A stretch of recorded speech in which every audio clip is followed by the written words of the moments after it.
Hello! Welcome to the Turret of Pleasure here in the Enchanted Kingdom of Hermione. I'm Zip Gun, the Lord Chamberlain of the Enchanted Kingdom. We're just getting over Christmas, and as always, Christmas time is great fun. I get lots of weird stuff for Christmas. The Empress collects stuff during the year in the thrift stores and whatnot. And a lot of the stuff she buys is like, I wonder if this is any good. Like, she doesn't really know. Her hit percentage is pretty good. And I ended up with a whole bunch of weird stuff, which I haven't even listened to it all yet. But she found, I'm going to show you just very quickly what she got me. Let me see.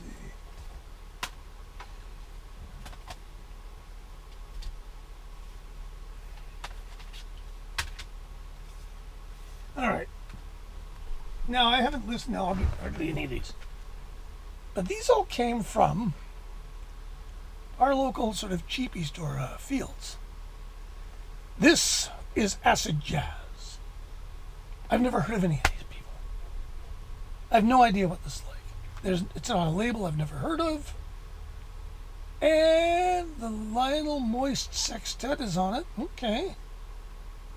Yeah, I don't know. I'm going to listen to it.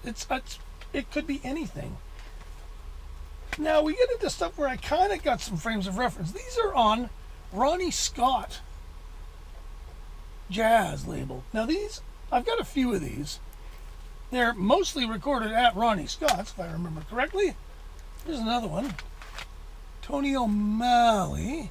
Mel Collins is on this. Neil Hubbard, Andy Newmark. This is probably pretty good, but you know it's going to be straight because Ronnie is no weirdo. He doesn't like that weird new jazz. Tim Whitehead, I think I've got another one by him. So these were now how much were these? These ended up being $1. This one, I looked at it and I was wondering about it. I don't know anything about this guy. Bollywood and Beyond, it says on it, composer, Slumdog Millionaire. But there's no music from Slumdog Millionaire. It's a 2 CD set. Rather sadly, it's busted. One side is instrumental, and one side is vocal. And from the looks of it, it's Bollywood music. So there's a time and a place in my life for Bollywood music, and I haven't reached it yet. Then it gets to this. Live at the Town Hall, Randy Becker, Buster Williams, Joanne Burkeen, Dave Liebman, Pat Martino, and Al Foster. That's a good band. And it's on a label. Now, I run into this every so often. So somebody somewhere started a label called 1201 Music? TWS License Corporation. It's not done by any major label. Directed and distributed by somebody. They're doing covers. So Cantaloupe Island by Herbie Hancock, Sugar by Stanley Turrentine, 500 Miles High by Chick Corea, which is pretty good. Softly as in a Morning Sunrise, which is standard. Red Clay by Freddie Hubbard. All Blues by Miles Davis. So it's good. I played this, and it's very solid. It's sort of unexceptional. And it's sort of a kind of a crowd went, why? I don't even think there's a date on it. Yeah, it's all very kind of, And then finally there's an Enja record. Now Enja is kind of like ECM, maybe a little less, whatever, cork sniffy. And this is a guy named Pascal Schumacher, who I've never heard of. And he is a vibraphonist. And vibes, piano, bass, and drums. Now vibes and piano never work for me. Works pretty good on this. Everybody has a gong apparently.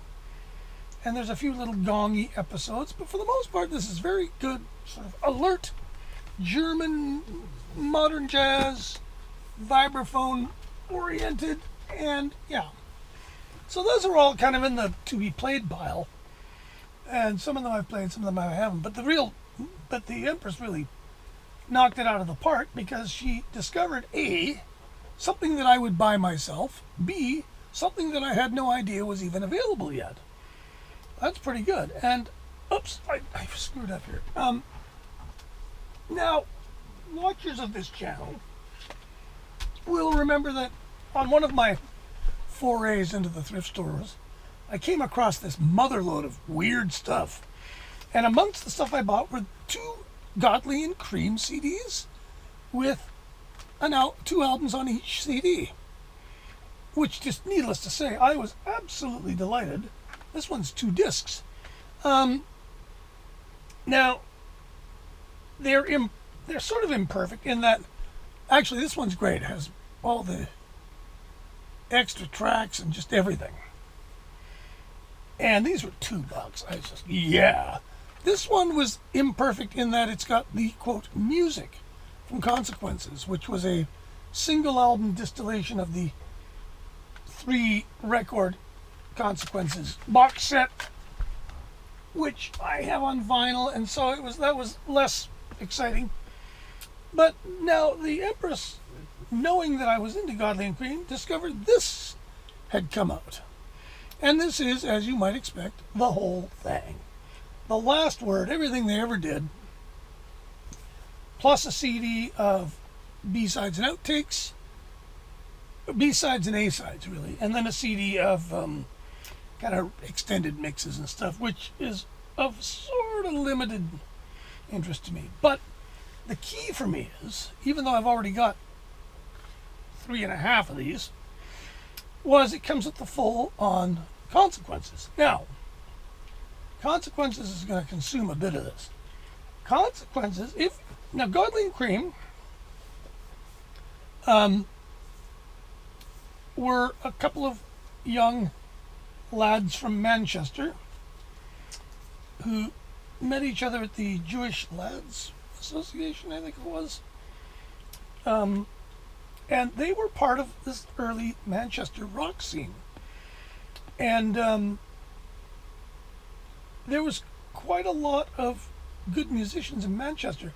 Manchester was still very much the Sticks back when they started out. And they played in beat groups like everybody. And they met some of the other local Mancunians, guys like Graham Gouldman, Eric Stewart, that sort of thing. And in the 60s, they kind of started just about breaking in. They did a single for CBS that was really goofy.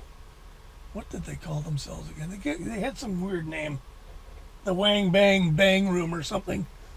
And that was one single, and it's okay. But then they got the attention of Giorgio Gomelsky, who started Marmalade Records. And he was, amongst other people, he was going to do some recordings by Graham Gouldman. And Gouldman got Kevin Godley, who he knew from Manchester, to do some singing on it. And Gomelsky really liked Godley's voice. So Godley said, well, I got my mate here, Wal Creme, and we do music together. So Gomelsky said, well, let's form a band and we'll put a record out. I want to call you Frab Joyum Runcible Spoon. They're like, sure, whatever. And they did this terrific single called I'm Beside Myself. Boy, is it good. Just got reissued. I did a review of that a while ago. And while the reissue itself is okay, the song is just brilliant. And as so often happens when anything's got anything to do with Giorgio Gomelsky, the single came out, the label disappeared, the money disappeared. That was it. The record never got released, and they were kind of left floating in the wind. And they were doing just stuff here and there in Manchester, which didn't have any kind of real industry scene going. And finally, Eric Stewart, who had been in Wayne Fontana and the Mindbenders, he'd had some hits. Groovy Kind of Love, Game of Love, stuff like that. He was a bit of a veteran, even though he was still pretty young. And he got it into his head to go in with a fellow and build a proper professional recording studio in Manchester, because there wasn't one. And so they built Strawberry Studios. And Godley and Creme started hanging out because, hey, studio. They were definitely studio guys. And they got together this cabal who did some pretty interesting stuff. They did a record called Ramses, which was a weird space rock thing on Vertigo, which basically was 10cc on behind it. Then they did some work for Kazanat's Cats, I think it is. Like bubblegum music. Goldman had an office in New York, and he'd crank out this bubblegum pop. And then they got a gig with, of all people, the Faded, by that point, Neil Sedaka, and he booked their studio to do some recording, and 10cc basically was the backup band. And this led to his comeback record, Laughter in the Rain, which they didn't produce, but it was on the same album. And so they, at some point, Godley and Creme, when they were testing the studio, oh yeah, that's right, they were just making a drum loop and banging out some sounds. And the head of Philips Records comes in and goes, "What's this? It's a hit. It's a hit." And they're like, "Really?" And they're just like, and that turned out to be Neanderthal Man, which was a big hit. And they didn't even have a band. They called themselves Hot Legs. I think they might have done a few shows. And they were essentially, I think, 10cc by that point. But Hot Legs did a few gigs. They did an album. Nobody bought it. Back to the beginning. And so the four of them decided, well, what the hell? Let's form a band. So they formed 10cc. And 10cc put out 2 records for Jonathan King's UK Records, which were terrific, for which they received almost no money. And so at the end of that little deal, they said, you know what, John, it's been fun, but we need to make a living. So they went, and by this point, they were pretty hot. And a lot of labels wanted them. So they went on holiday, and they left it in the hands of their manager, and they were almost 100% certain they were going to be signing with Virgin. They were just starting out. They couldn't wait, and they get on holiday. They're in the Bahamas, and they get a phone call from Virgin. "What the hell happened? Why aren't we?" I was like, "Huh? I thought we were signing with you." "No, you guys have signed with Phonogram." And they're like, "We have?" Then they phone up their manager, and it turns out, yeah, well, they offered like a lot of money. Okay, so now they're on Phonogram, which was, Nana Muscuri and Philips and pretty straight arrow stuff. Fontana was a Phonogram offshoot. Wayne Fontana and the Mindbenders were on Fontana, so I mean, it's not that weird. And of course, Phonogram put their muscle behind it. I'm Not in Love comes out, gigantic hit. 10cc is like on the top of the world. And they put out How Dare You, which had Art for Art's Sake on it, which was a pretty decent hit, and a very, very, very good album. Both those, well, all 4 of their first albums are great. But, and this, boy, you gotta wonder. By this point, the 10cc, they'd all written together, this guy would write with that guy and so on. But by the time they got to the end of How Dare You, it was Stewart and Goldman were writing together, Godley and Creme were writing together, and there were some variations, but that was really the 2 camps. And Godley and Creme had invented, they had invented a thing called, a gizmo called the Gizmotron. And it was a thing that had wheels with rubber toothed wheels, bow the strings of your guitar and make it sound like an orchestra. And it really did. It was, provided you had like a recording studio and some good reverbs, knew what you were doing recording. I actually did try a Gizmotron once. It didn't sound very good. You needed to bolt it to your guitar, which I didn't like. You needed a wound G string, which nobody liked. And in short, you basically had to have a dedicated guitar to run a Gizmotron. And then the joke was on everybody because 25 years down the road, the wheels just turned into dust because they were made out of a type of plastic that aged out. At any rate, these guys were really into the Gizmotron, and they were going to do a record to demonstrate everything the Gizmotron could do. And the other guys in 10cc were like, look, can't we just write some hit singles? And they were like, no, we have an artistic purpose.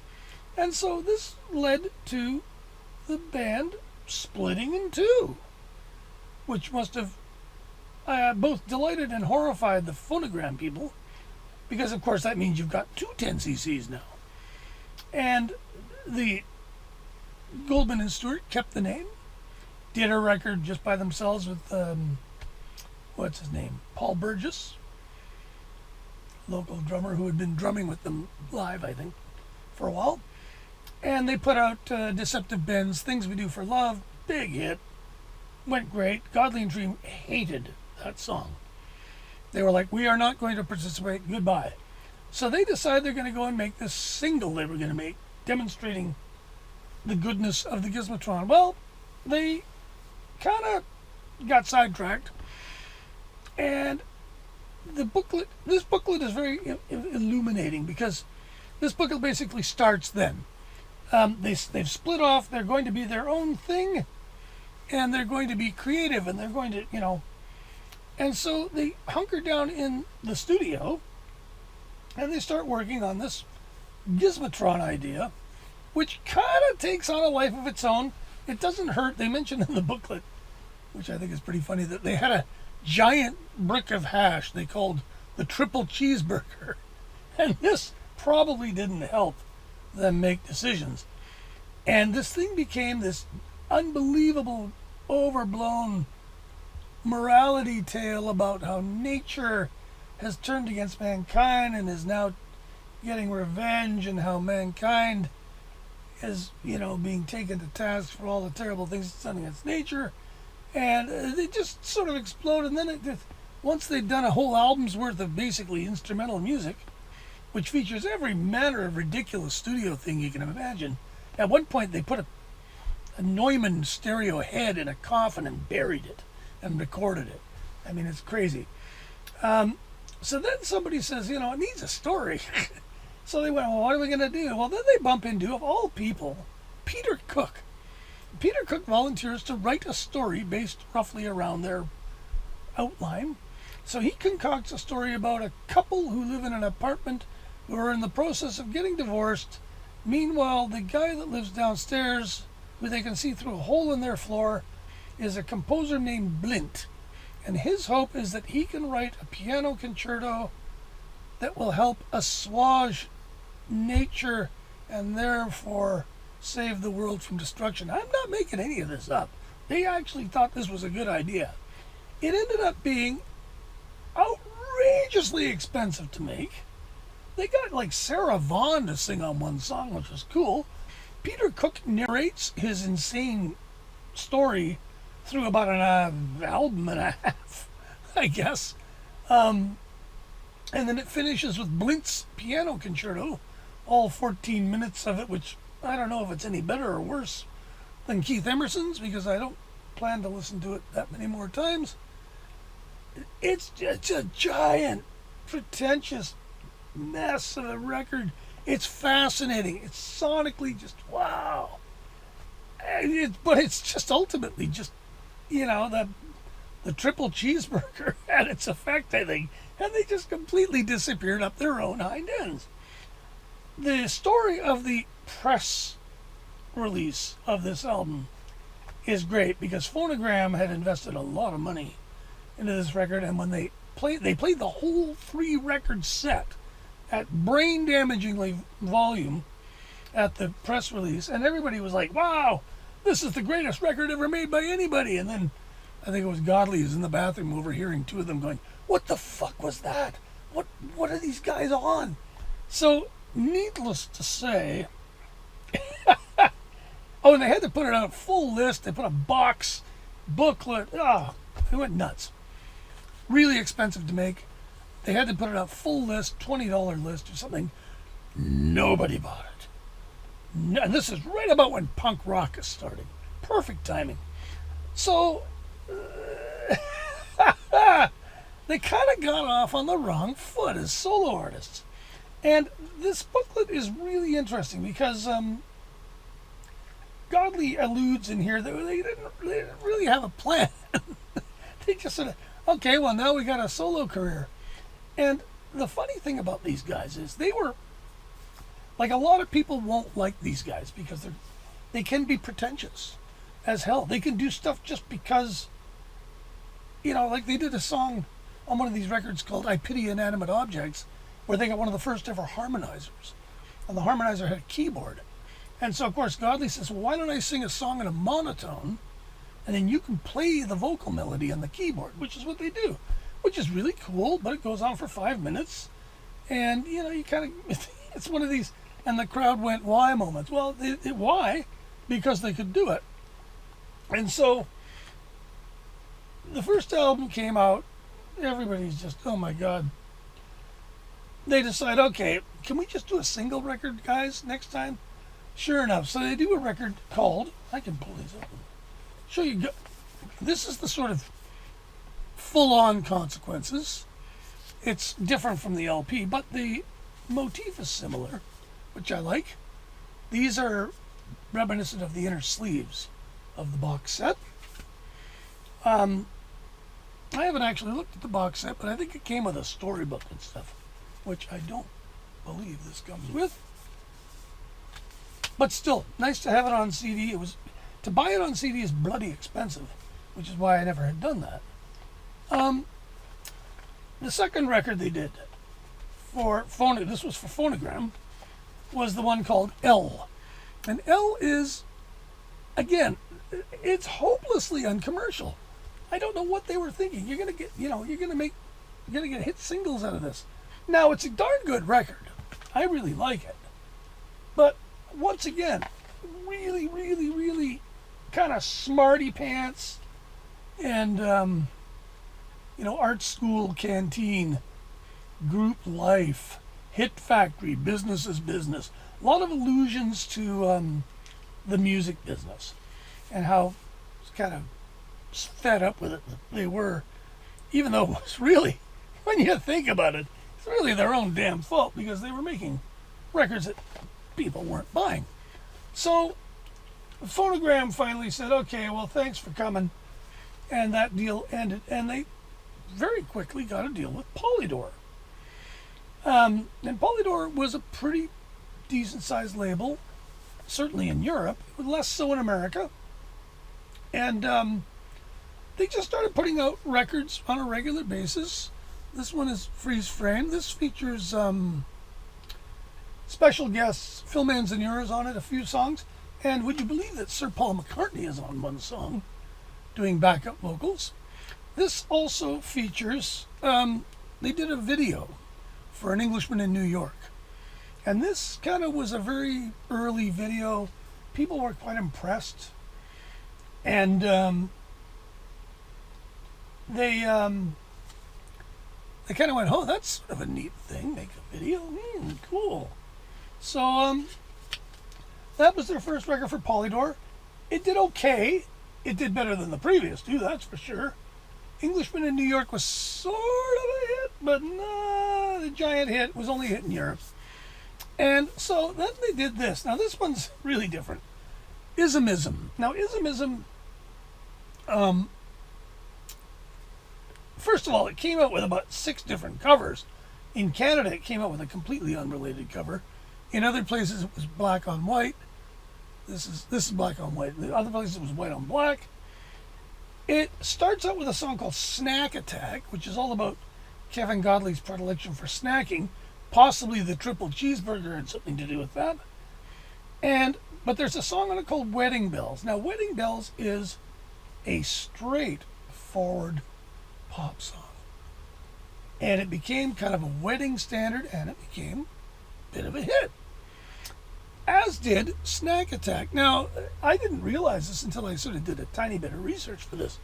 But this album didn't come out in the States until a bit later, and it came out under the title of Snack Attack, and it came out, very oddly enough, on Mirage Records, which was a label that, what was his name? Jerry Greenfield? Started under the auspices of Atlantic. Nile Rodgers was on it. The System was on it. It didn't last that long, and he went on to much bigger and better things. But they tried to put this out in America on Mirage. Different cover, different title. I never heard about it until the other day, so I don't think it did very well. But again, they were hanging in there, making records, selling enough to keep the record label happy. They weren't touring, of course. And this continued with Birds of Prey. Birds of Prey is mostly they're getting more and more into sequencers, synthesizers, and such like. I don't know if this had any hits on it. This has a great song called My Body the Car that opens it up, which is a cappella, millions of vocal overdubs. Save a Mountain for Me was kind of a hit off of this one. Again, very, very pop. Almost you almost want to call it a treacly pop song. But Kevin Godley's voice lends itself to these things. And this is pop music of a pretty rare quality. Whoops, I got these out of order now. Then they did something kind of interesting. They started making videos. And I'm going to gloss over this very quickly, but they kind of started losing interest in making music. It was just, and Godley mentions it here, but they suddenly got a chance to make a video for somebody, and it did really well. And early in their video career, they did Girls on Film, I think, for Duran Duran, and they did a bunch of videos that were very highly regarded in the dawn of the video era. And then they got a mandate from somebody, I can't remember who it was, to do a video for a great little funk song that this guy wanted them to do. And they were like, well, who is it? And they go, well, it's Herbie Hancock. And they go, well, that should be easy. And they go, well, nobody can break black artists on MTV. So they made a video with all these robots. I mean, I'm sure you've seen it. It's classic. And the only time you actually see Herbie's face is on a TV screen briefly. And of course, it's cited now as a milestone in video. And then they went on to do Rush, and they went on to do The Police, and their stock and trade quickly just became videos. But they still had a contract with Polydor. And so they sat down to, okay, well, let's make our new record. They didn't have a lot of songs, and they'd been using, like I said, lots of synths, sequencers, MIDI. And they said, well, let's go back to instruments. Let's just go back to recording a band. And so Godley being the drummer and Creme being pretty much the jack of all trades, keyboards and guitars anyways, they decided to do a record that was a bit more back to their roots. And then they got the idea that, well, we give it a sort of a sonic identity. They both decided they liked the idea of having harmonicas on it. So they got a couple of guys to come and play a whole variety of harmonicas on it. And then they also hired a bunch of really good backup singers. And it really made this record the way it sounds. It's very much a pop record. I don't think it had any hits on it. In fact, I'd be very surprised if there were any hits on it. But it's a really great record in that 10,000 Angels was sort of a hit. Again, maybe in England. 1988.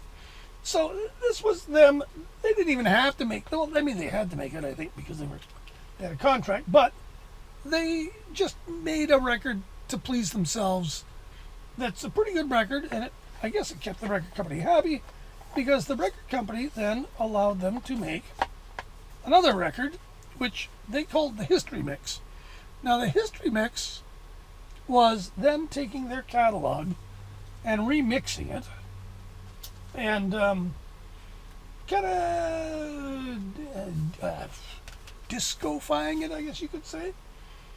But it, luckily for them, that would have probably done decently well because it was kind of aimed at the club market, if you will. But History Mix also contained the song Cry. And Cry, of course, was their last big hit. And it was also their sort of apotheosis of video. Very, very, very simple video. Oh, wait a minute. Goodbye Blue Sky came out after History Mix. There you go. I'm wrong. History Mix came out in a bunch of different ways. In Canada, it came out with a different track listing, but they all had Cry on them. And so, right, yeah. So Goodbye Cruel World came out after that. And it didn't really have any hits. And that was, to all intents and purposes, their last studio record. They did the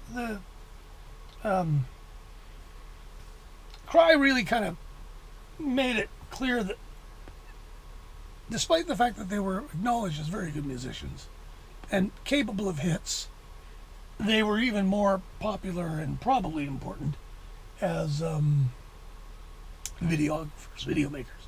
So, about this point in time, Godley issued an ultimatum. Not really an ultimatum, but he said to Lol Creme, we've been working together now for 20 odd years. I need a break. And so they split, and they never got back together again.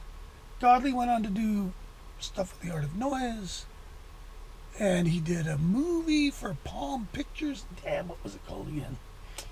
That looked like a really straight movie. I've seen bits of it. Godley went on from this to that to the next thing and worked a bit with Graham Gouldman and never really kind of settled down. He was a bit of a restless soul. But this was their legacy, and their legacy is almost like we didn't really know. Look, it's called Parts of the Process. And it's almost like they never really achieved what they had set out to do, partly because they didn't really know what it was they were setting out to do in the first place. So it's like, and Consequences is the prime, example of this. It's just like, get in the studio, go for it. The bonus stuff, this is an 11 CD box. I think it was about $100, not bad. And the B-sides, there's some great ephemera on this. Some of these are total throwaways. There's a song on here called Babies. It's a riot. Really silly song. There's one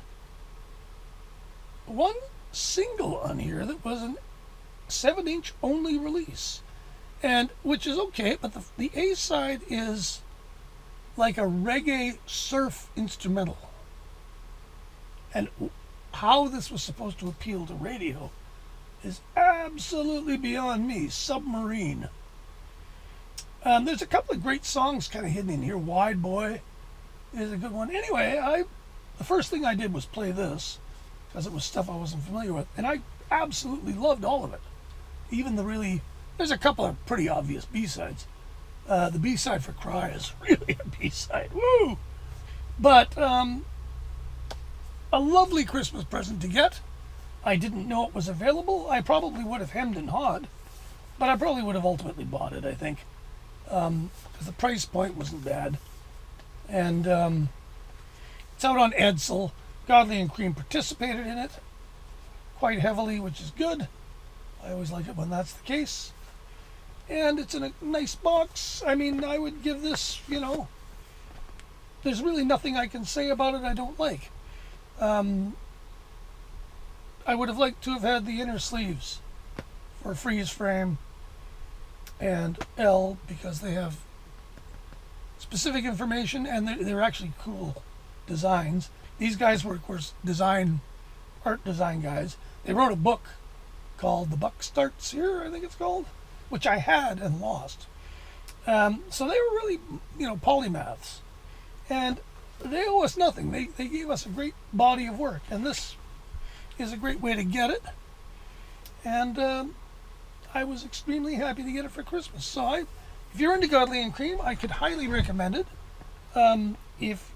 If like me, you have all their records, and I don't think there's any I don't have, there's still enough in this to make it worth buying, because you don't have to put up with the terrible Mercury pressings of the 70s, and actually, for that matter, the terrible Polydor pressings of England in the 80s, because some of those aren't very good either.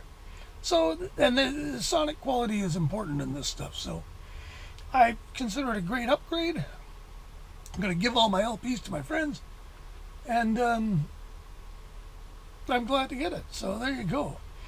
Parts of the Process by Godley and Creme. Yet another I Am That Sucker box set, but it was a gift, so I'm not even a sucker. I'm just a happy recipient. Anyway, thanks for watching. Don't forget to like and subscribe, and we'll come up with more stuff like this to talk about. Or not. What the heck is going on here? And yeah, we'll get back at you with more stuff later when I get my Christmas stuff sorted out. Thanks for watching, and we'll talk to you later.